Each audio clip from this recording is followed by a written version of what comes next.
Amén, hermanos, que el Señor los bendiga, sean cada uno de ustedes bienvenidos a la casa del Señor. Los voy a invitar a que se pongan sobre sus pies y que me puedan acompañar con su Biblia al Salmo 16, en su versículo 7 al 10. Cuando lo tengan me pueden dar un fuerte amén.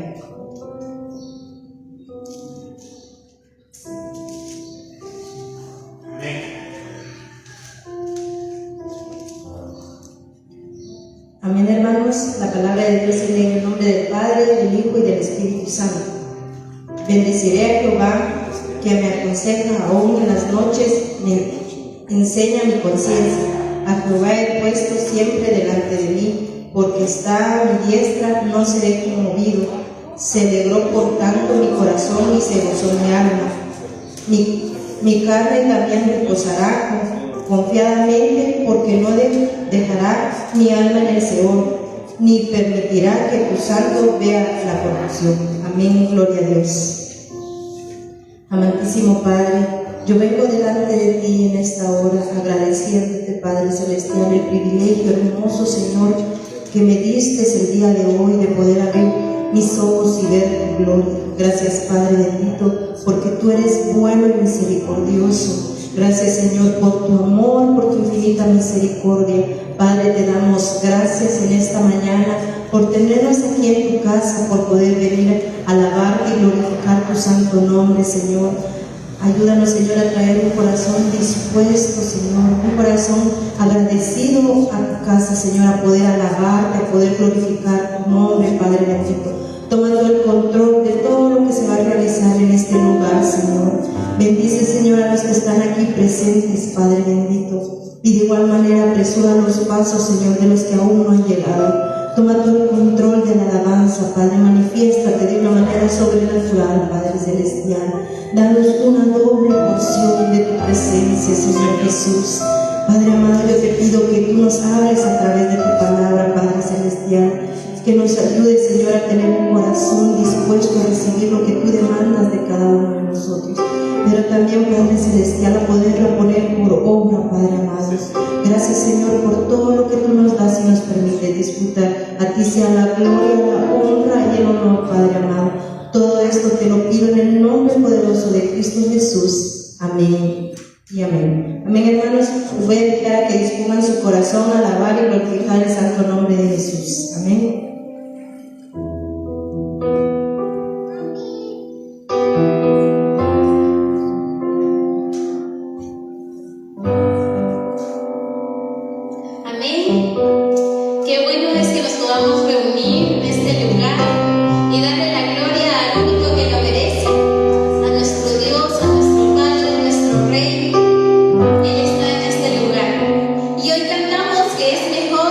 Estar un día en la casa del Señor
y que nos permite también estar en este lugar.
cuenta la historia acerca de un hombre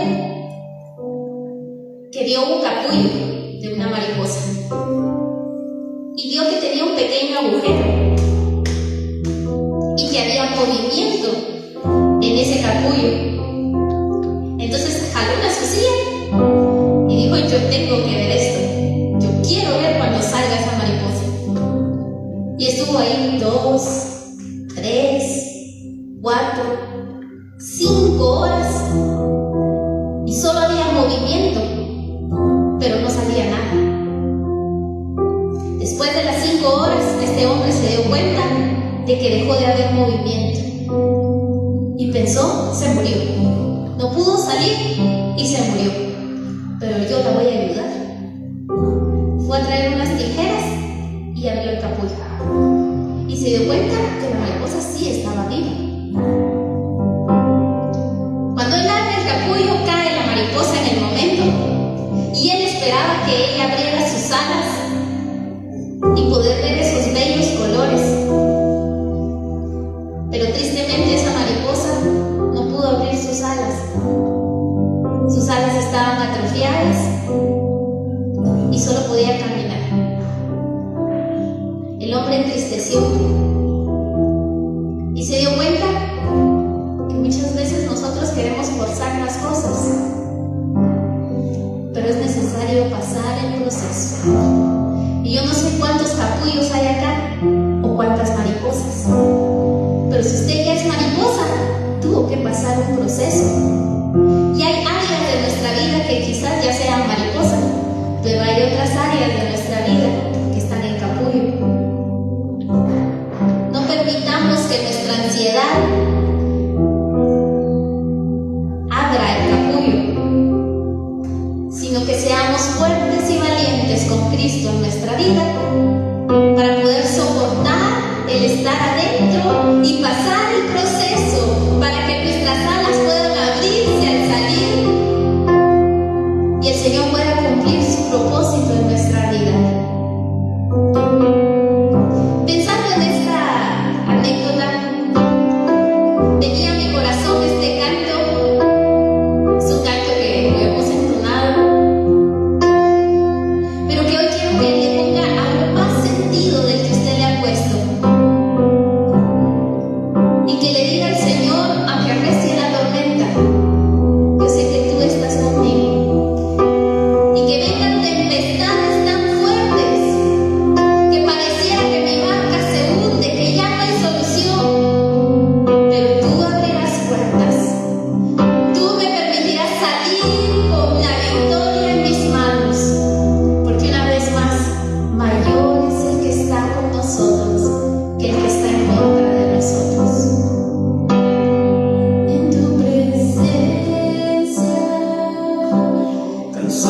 días, hermanos, gusto saludarles, qué bueno verles, espero que se encuentren bien.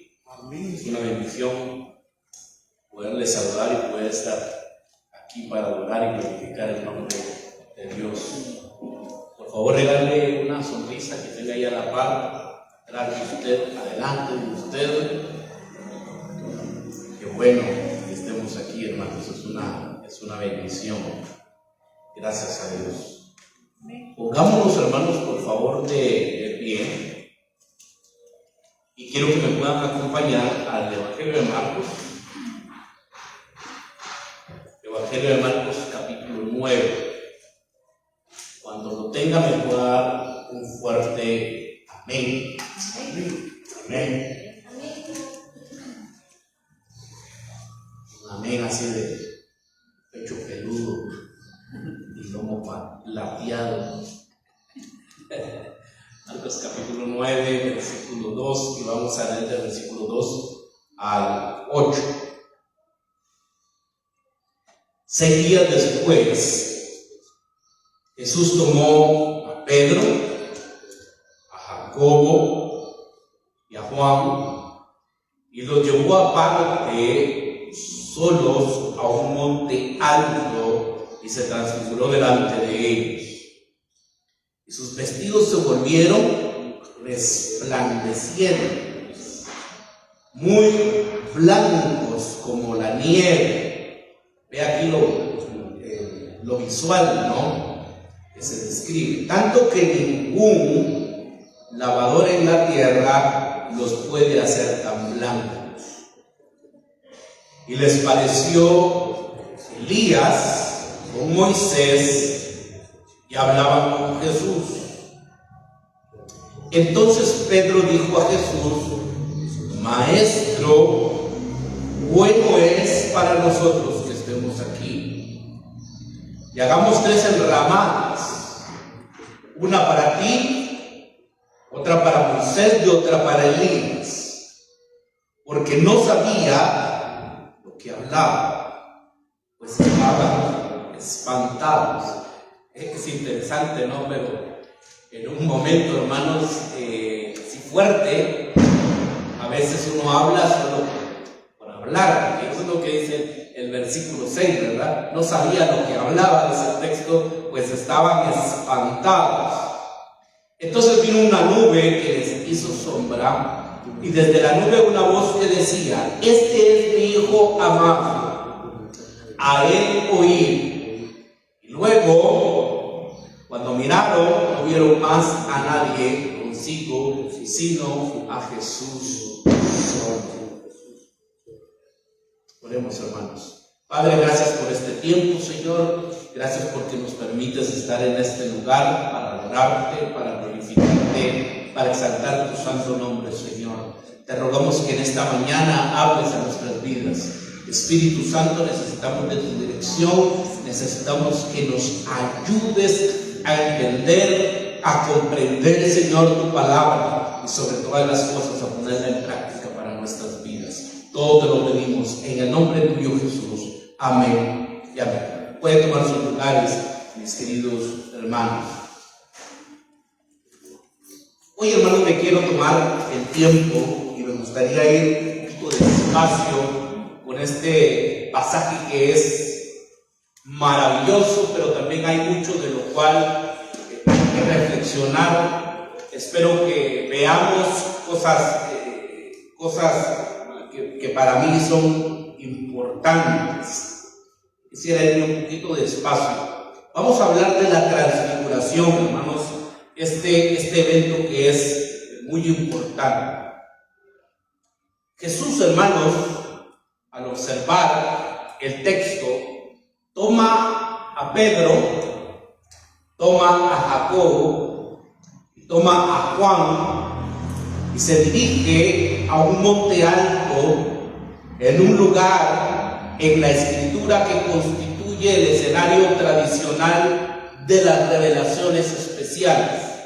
Este es un dato interesante, a mí me llama fuertemente la atención, porque regularmente cuando se va a dar una revelación especial, El texto dice, hermanos, de que se da en la cumbre de un monte. Muy interesante. Y ahora observamos lo mismo, hermanos, en el Evangelio de Marcos. Cuanto mayor es la revelación, porque vaya si esta no fue una gran revelación, hermanos, estamos hablando de la transfiguración de Jesús. Cuando mayor es la revelación, menor es el número de personas que la presencian. Me llama fuertemente la atención esto, ¿no? Cuando mayor, entonces, vuelvo a repetirlo, es la revelación, el grupo de personas, hermanos, es reducido. Esta transfiguración no lo vieron los 12 discípulos de Jesús. Fueron 3 personas. Fue un grupo, hermanos, reducido por el gran evento o por la gran revelación. 3 discípulos varones, es interesante, contemplan la transfiguración de Jesús. 3 de las mujeres que lo seguían descubren la tumba vacía y son las primeras en conocer la resurrección de Jesús. Esa era otra revelación maravillosa, ¿no? Ver a Jesús resucitado. ¿Y cuántas mujeres vieron a Jesús resucitado? Solo fueron 3 también. Mayor revelación, pocas personas. Lo vemos en la transfiguración y lo vemos también en la resurrección. Solo 3 mujeres. Estoy hablando lógicamente del inicio, ¿no? Que pudieron ver cabal en el Evangelio de Marcos en el capítulo 16, de 3 mujeres que descubren la tumba vacía. Tienen esa revelación. Los 3 discípulos que se mencionan en este pasaje desempeñan un papel importante para este Evangelio. Y esto también es importante notarlo, que estos 3 personajes juegan un papel importante dentro del Evangelio de Marcos. Fueron los primeros en ser llamados allá en el capítulo 1, del versículo 16 al 20. Estos fueron los 3 primeros discípulos llamados por Jesús. Y sus nombres encabezaban la lista de los 12. Capítulo 3, versículos 16 y 17. Comienza entonces con estos 3 nombres.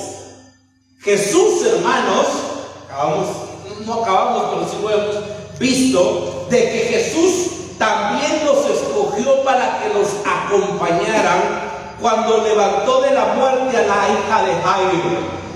¿Se acuerdan? Y dijo, bueno, solo me va a acompañar estos, ¿no? Cabalmente estos 3 personajes son los que acompañan a Jesús para el evento, hermanos, poder levantar de la muerte a la hija de Jairo. Son personajes importantes entonces dentro de este evangelio. Pedro, hermanos, acabamos de ver que hace la gran confesión de decir, cuando Jesús les pregunta, ¿quién dice la gente que soy yo? Algunos dicen Juan el Bautista, otros que eres Elías, pero Pedro, hermanos, hace la gran confesión y dice, tú eres Jesús, el Cristo, tú eres el Cristo. Y esa es la confesión que hace Pedro ahí en el capítulo 8, versículo 27 al 30. Y Jacobo y Juan lo serán en intentar explotar su estrecho vínculo con Jesús para conseguir posiciones de poder en su reino. Vamos al capítulo 10 rápidamente. Capítulo 10, versículo 35. Entonces Jacobo y Juan, hijos de Zebedeo, se acercaron diciendo, Maestro, queríamos que nos hagas lo que pidiéramos. Él les dijo, ¿qué queréis que os haga? Ellos le dijeron, concédenos que en tu gloria nos sentemos el uno a tu derecha y el otro a tu izquierda. Ahora hemos hablado un poquito de esto, ¿no? Ellos querían tener lugares de privilegio pero algo que también hay que admirar es que ellos querían estar cerca de Jesús, querían estar cerca del Maestro. Entonces serán testigos, hermanos. Pues interesante, porque Pedro ya vimos de que confiesa a Jesús como el Cristo. Jacobo y Juan quieren estar cerca de Jesús en su reino, y durante las horas oscuras en el Getsemaní, Jesús tomará consigo también a estos tres y separará de los demás discípulos para orar. ¿Se acuerda que se separa de ellos? Toma nuevamente a estos tres personajes y está en lo más fuerte de Jesús en el Getsemaní, ¿no? Y está con ellos entonces orando. Inclusive él se separa un poco más. Entonces serán testigos de su gran preocupación y agitación, pero ahora también van a ser testigos de su gloria. Van a ser testigos, hermanos, de ese evento y, como lo decía, de esa revelación tan grande, presenciando su transfiguración a una esencia más pura y resplandeciente. Oye, también, hermanos, la voz de Dios que habló en el bautizo de Jesús y lo identificó como el unigénito Hijo de Dios. Estos discípulos, entonces, hermanos, por lo tanto, son las primeras personas del Evangelio en recibir una información sobre Jesús. Y pongamos atención a esto, hermanos, es importante. Estas tres primeras personas son las primeras, entonces, en recibir la información sobre Jesús, que solo conocen los lectores, porque nosotros sí sabemos quién es Jesús, pero también, hermanos, los malévolos demonios. ¿Se acuerdan que ellos sí sabían quién era Jesús? Y Jesús les mandaba a que se callasen. Los callaba. En su narración, Marcos no había intentado, hermanos, fijar tiempos o fechas para situar cronológicamente al lector. Ahora los estudiosos, hermanos, de las Escrituras muchas veces han descubierto que los autores bíblicos, hermanos, no tenían el propósito de escribir de una manera cronológica. Por ejemplo, ese es un error, hermanos, que se comete en el libro de Apocalipsis.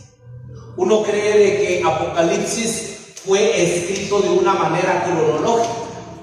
Viene un evento, después otro evento, después otro evento y después otro evento. Y algunos ven, hermanos, la lectura de Apocalipsis, por ejemplo, más de una manera circular.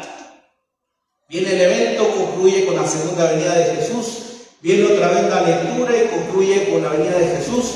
Y viene otra vez la lectura y concluye con la venida de nuestro Señor Jesús. De una manera circular. Entonces no es de una manera cronológica. Y en el caso del Evangelio de Marcos, hermanos, tampoco él está preocupado en escribir el Evangelio de una manera cronológica o fijando tiempos o fechas. Pero la mayoría de acontecimientos que narra los introduce con conectores, eso ya lo vimos, inmediatamente. Y es interesante cómo el evangelista va de un evento a otro, inmediatamente. Y pasó esto, e inmediatamente esto. Y es interesante, hermanos, y por eso he dicho que este evangelio es muy bonito, ¿verdad? Porque va al grano. El relato de la transfiguración comienza, hermanos, con una nota, y aquí sí, es interesante, esto sí hay que remarcarlo, porque comienza con una nota cronológica que sitúa este evento. Estamos en el Evangelio de Marcos, capítulo 9 y versículo 2. ¿Cómo empieza el texto, hermanos? 6 días después. Aquí sí el autor es claro, ¿no? Y aquí se está hablando, hermanos, de una manera cronológica. Y él dice 6 días después. Aquí sí el autor quiere remarcar algo. Aquí sí interesa la cuestión cronológica, ¿no? El orden. No sé por qué menciona eso de 6 días después. La experiencia, hermanos, de Moisés en Sinaí arroja luz sobre el significado de la transfiguración de Jesús, teniendo en cuenta que las tradiciones judías interpretaban el ascenso de Moisés al Sinaí como una entronización. Los paralelismos con la transfiguración presentarían entonces a Jesús como un rey.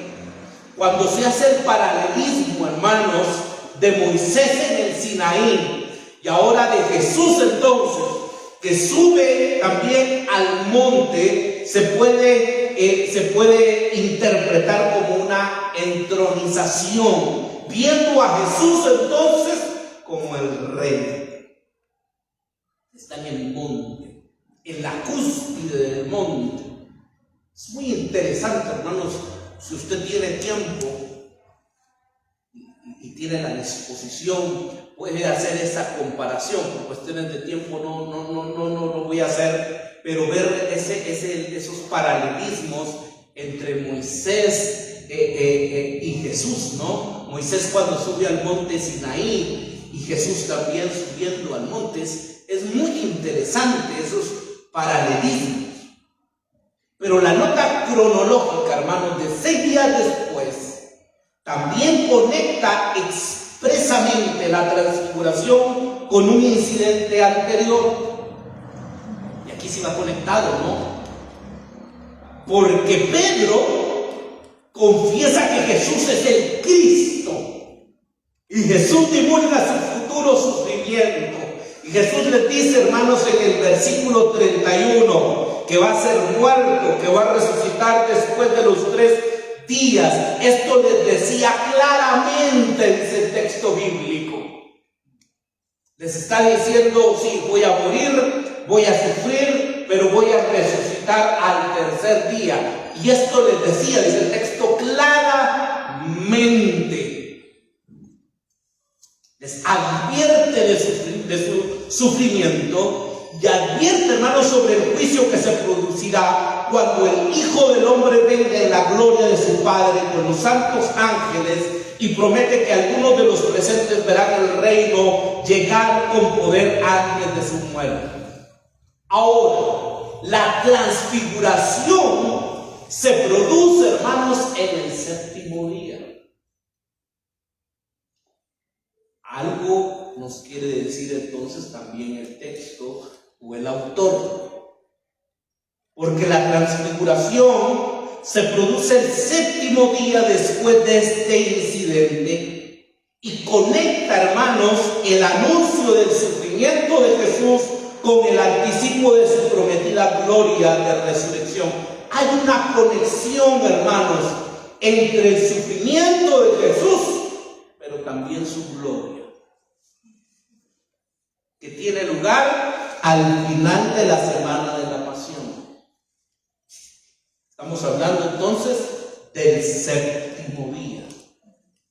Por eso es interesante cómo marca aquí el autor cuando dice 6 días después. Eso sí le interesa aquí al autor, es importante.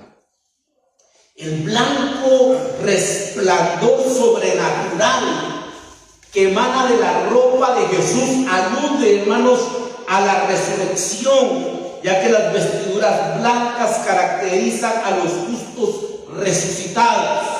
Y por eso se ven, hermanos, las vestiduras blancas. Jesús menciona específicamente la resurrección del Hijo del Hombre cuando desciende del monte con sus discípulos.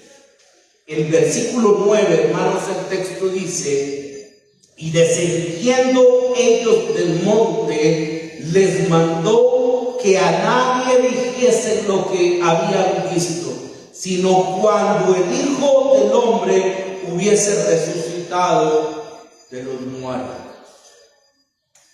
La transfiguración sirve entonces, por lo tanto, para confirmar que el sufrimiento que Jesús va a soportar no es incompatible con su gloria.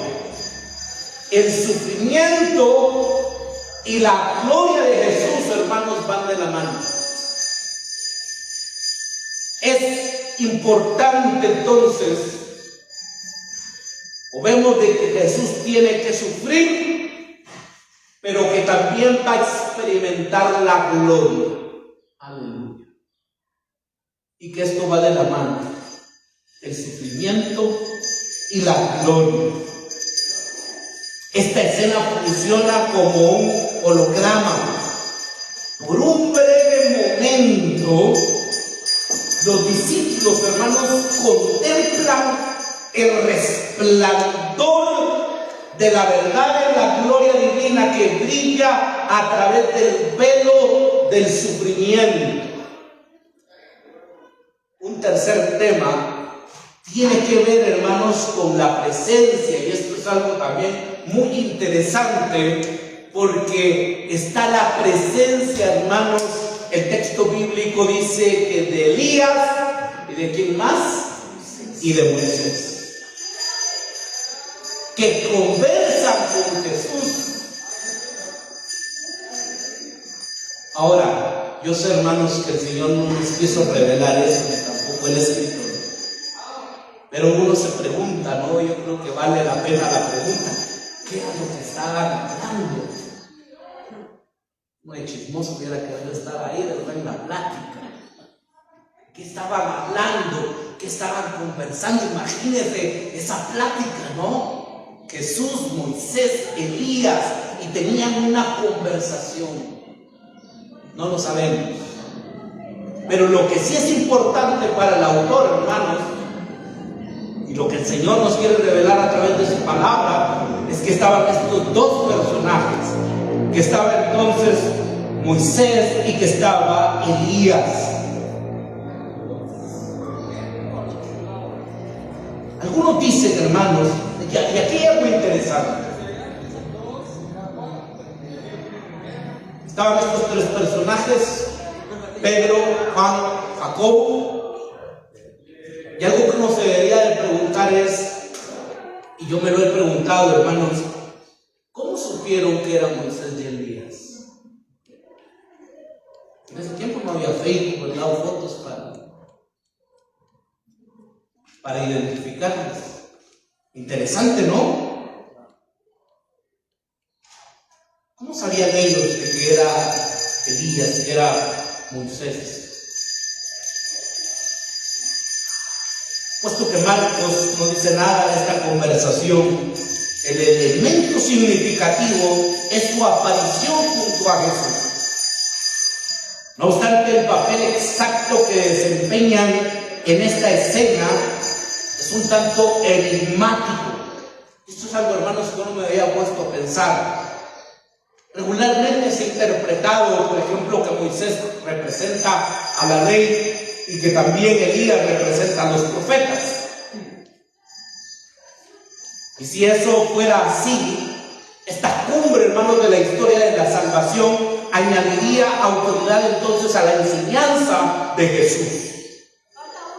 Teniendo en cuenta entonces que a Moisés, y esto es algo interesante, porque hay que considerar que a Moisés se le consideraba el primer y mayor de los profetas. Eso es lo que dice el texto bíblico, que el primero y mayor de los profetas era Moisés. ¿Por qué entonces se le consigna en segundo lugar? La discusión durante el descenso del monte, y eso lo vamos a ver más adelante, del versículo 11 al 13, nos proporciona la respuesta. Los discípulos, hermanos, recitan las expectativas de los escribas sobre el tiempo del fin y sostienen que Elías debe desempeñar un papel clave antes de la restauración de todas las cosas.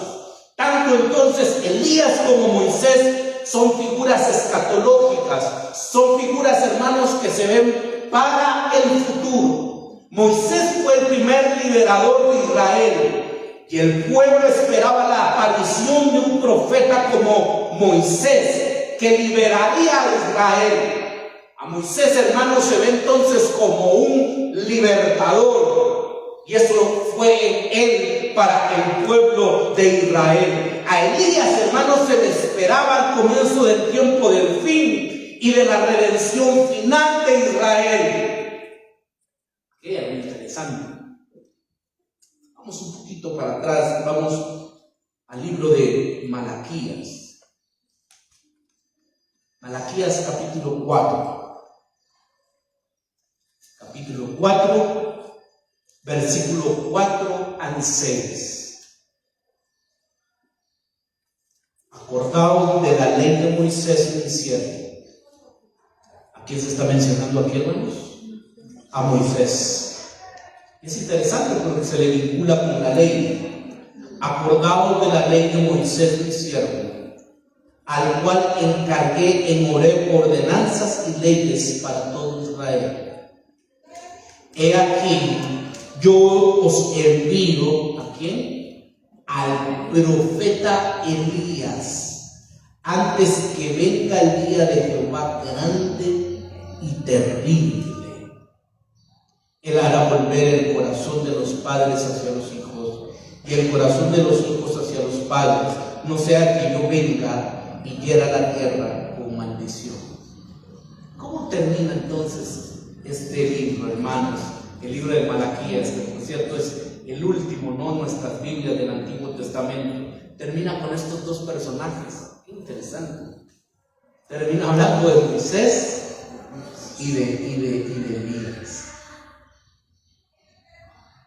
De la irreflexible respuesta de Pedro a lo que está viendo, surge un cuarto tema aquí. Y esto es algo que yo tampoco no me lo había puesto a pensar. El apóstol habla de construir 3 enramadas, o también se podría traducir, hermanos, como refugios. Rabí, dice el texto, qué bien que estemos aquí. Podemos levantar 3 albergues, uno para ti, otro para Moisés y otro para Elías. Se pueden levantar 3 albergues, 3 enramadas.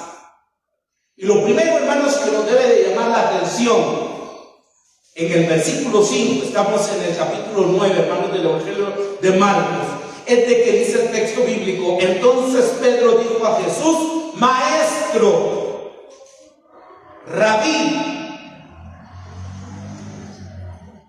Acaba de confesar que es el Cristo, pero ahora le dice ¿cómo? Maestro. ¿En qué quedamos, Pedro, no? ¿O es el Cristo? ¿O es maestro? ¿O es un rabí? Interesante, ¿no? Porque ahora dice maestro, rabí. Levantemos albergues, enramadas, una para ti, otra para Moisés y otra para Elías.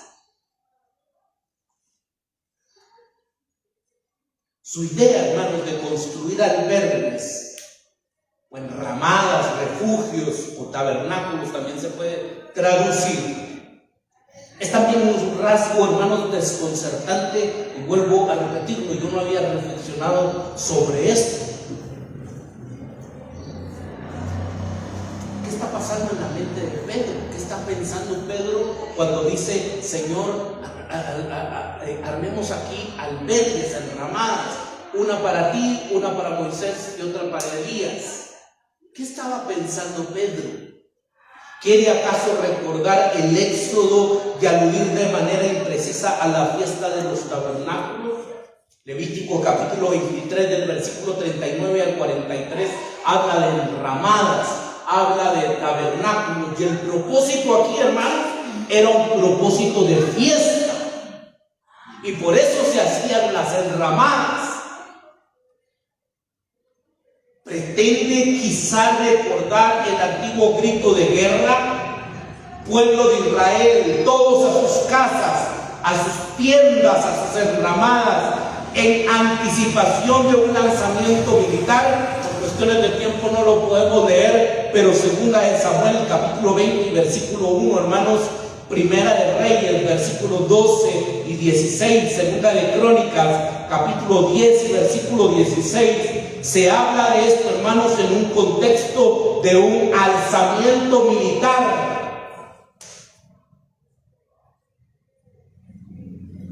¿Está Pedro pensando en establecer el cuartel general mesiánico aquí en el monte? Así como que, bueno, vamos a hacer ramadas porque aquí nos vamos a preparar para la guerra. Pues estás tú, Jesús, está Moisés, está Elías, estamos listos. Estamos listos entonces para la guerra. Es posible que solo quiera prolongar, hermanos, es algo que me gusta pensar, de que el apóstol Pedro quiere prolongar aquel excelso momento y que esté ofreciendo hospitalidad a los tres personajes, puesto que las tiendas se consideraban la morada de seres divinos. Creo yo que eso es lo que probablemente el apóstol Pedro tenía en mente, les estaba ofreciendo hospitalidad. Usted se puede imaginar, hermanos, estar en esa gloria, ¿no? En esa dimensión de gloria.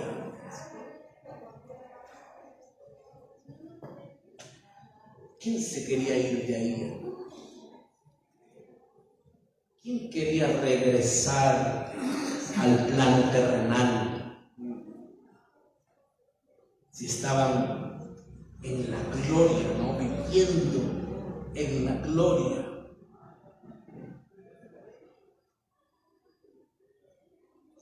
De ser así, no se estaría dando cuenta de que antes de que se haga realidad este descanso definitivo, Jesús ha de pasar por el sufrimiento.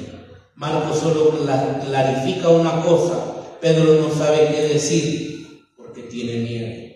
El versículo 6 dice: porque no sabía lo que hablaba, pues estaban espantados.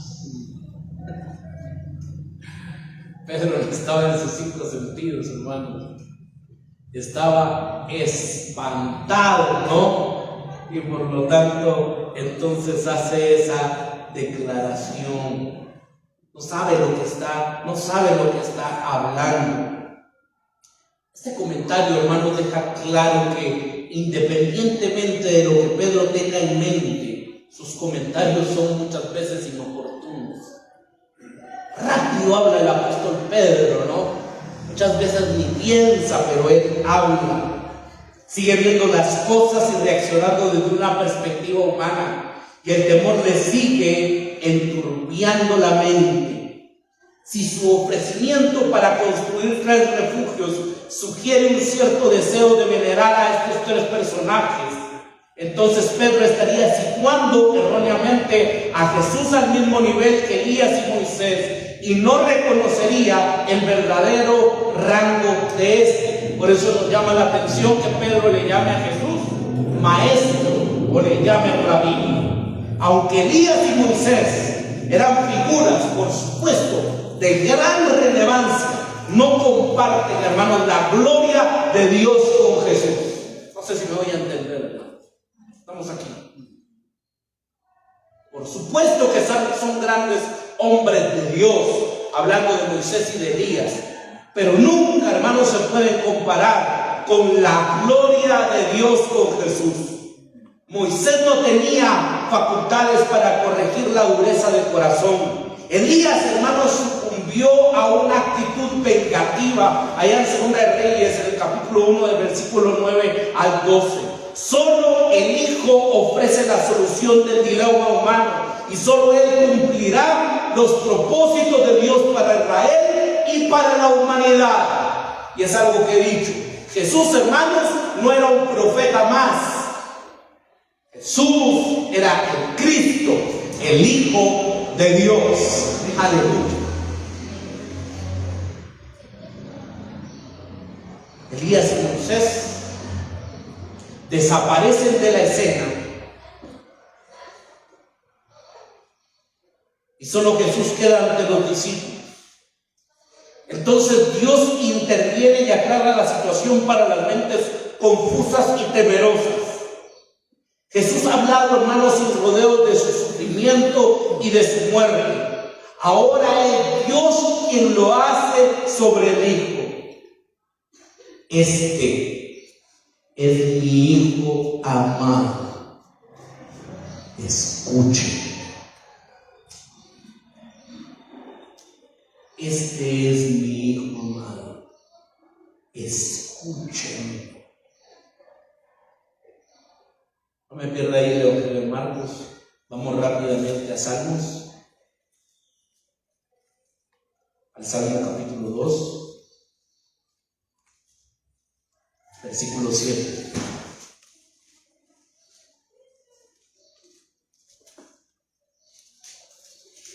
Yo publicaré el decreto. Jehová me ha dicho: mi hijo eres tú. Yo te engendré hoy. Mi hijo eres tú. Yo te engendré hoy. La voz de la nube representa, hermanos, una autoridad todavía más elevada que la de Elías o de Moisés, y que no hablan y confirma que la anterior confesión de Pedro iba bien encaminada. Un escritor, hermanos, observa la ironía de que esta escena hace mucho hincapié, y esto es interesante, porque esta escena hace mucho hincapié, hermanos, en lo visual, ¿no? Lo resplandeciente, que ven a dos personajes, a Moisés, a Elías. Se hace mucho hincapié en lo visual. Jesús, hermanos, con vestiduras de un blanco resplandeciente, Elías, Moisés junto a él, la nube, hermanos, envolvente, y que sin embargo la voz no les manda a mirarlo, sino a escucharlo. ¿Se da cuenta ahí de la ironía? Porque hay mucho de visual, pero la voz, hermanos, no dice mírenlo a él. Parece que viene como la ironía, sino que al contrario, la voz dice escúchenlo. En el Antiguo Testamento, hermanos, oye Israel, ¿no? Ese oye Israel, hermanos, no era solamente de escuchar, sino poner en práctica la palabra de Dios. Y era un llamado, hermanos, de urgencia. Oye Israel, escucha, oh pues Israel. Esa frase, hermanos, típica en el Antiguo Testamento. Y era de urgencia, ¿no? Vuelvo a repetirlo. No solamente que entrar aquí, sino poner en práctica la palabra de Dios. Pero Jesús no dice nada. ¿Qué es entonces lo que deben de escuchar? Pedro y el resto de los discípulos deben de guardar silencio y concentrarse en lo que Jesús dice acerca de su sufrimiento. 7 días antes de este acontecimiento e inmediatamente después de él, mientras descienden del monte. En el primer ejemplo, Jesús anuncia que el Hijo del Hombre tiene que sufrir mucho, dice el 8:31. Pero en segundo lugar, el Señor declara que está escrito que el Hijo del Hombre tendrá que sufrir mucho y también ser vituperado. Y con esto voy concluyendo, hermanos. Elías ya ha venido y le trataron de manera violenta.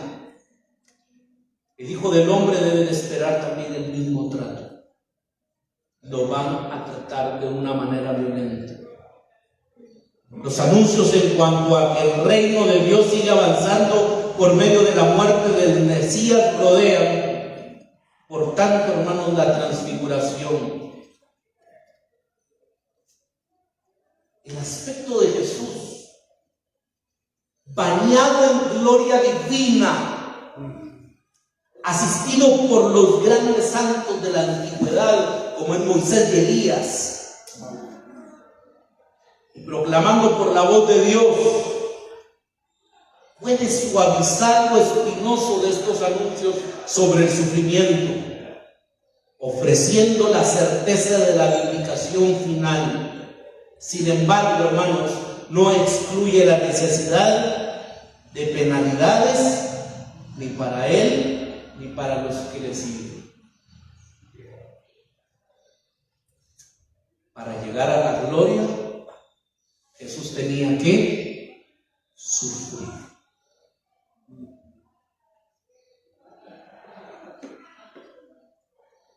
Se le dio un nombre que es sobre todo nombre. Ahora la declaración de Pablo, ¿no? Ahora toda rodilla, hermanos, se doblan de los que están en los cielos, en la tierra y debajo de la tierra. Jesús dijo allá en el Evangelio de Mateo: toda potestad me ha sido dada. Ahora Él está sentado, hermanos, a la diestra del Padre, ¿no? Con gloria y con poder. Pero para eso tuvo que experimentar el sufrimiento y el dolor. Nos despedimos de nuestros hermanos y amigos de Facebook. Dios les bendiga, Dios les guarde, que tengan una excelente semana. Les mandamos un fuerte abrazo.